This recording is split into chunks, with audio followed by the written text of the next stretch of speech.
அஸ்ஸலாமு அலைக்கும். பொய் சொல்வது எவ்வளவு பெரிய பாவம் என்பதை நாம் அனைவரும் அறிவோம்.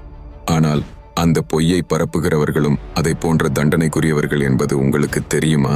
முழு வீடியோவையும் பார்க்க விடாமல் ஷைத்தான் உங்களை தடுப்பான். இந்த வீடியோவிற்கு ஒரு லைக் கொடுத்து அஸ்தக்ஃபிருல்லாஹ் என்று கமெண்ட் செய்து நம்முடைய சேனலை சப்ஸ்கிரைப் செய்வதன் மூலம் ஷைத்தானை தோல்வியடையச் செய்வோம். ஒருமுறை நபி ஸல்லல்லாஹு அலைஹி வஸல்லம் அவர்களுக்கு ஒரு கனவு வந்தது. அந்த கனவில் 2 வானவர்கள் நபி அவர்களை அழைத்துச் சென்றார்கள். அப்படி செல்லும்போது ஒரு மனிதனை பார்த்தார்கள். அவனது கன்னம் வாய் முதல் காது வரை கிழிக்கப்பட்டிருந்தது. நபி ஸல்லல்லாஹு அலைஹி வஸல்லம் அவர்கள் அந்த 2 வானவர்களிடம், யார் இவர் என்று கேட்டார்கள். அதற்கு அவர்கள், இவன் ஒரு பொய்யன். இவன் பொய்களை பரப்பி வந்தான். இவன் சொன்ன பொய்கள் உலகமெல்லாம் பரவியது. எனவே கியாமத் நாள் வரை இவன் இந்த தண்டனையை அனுபவிப்பான் என்று பதிலளித்தார்கள். இந்த ஹதீஸ் மூலம் பொய் சொல்வது எவ்வளவு பெரிய பாவம் என்பதை நாம் அறிந்து கொள்கிறோம்.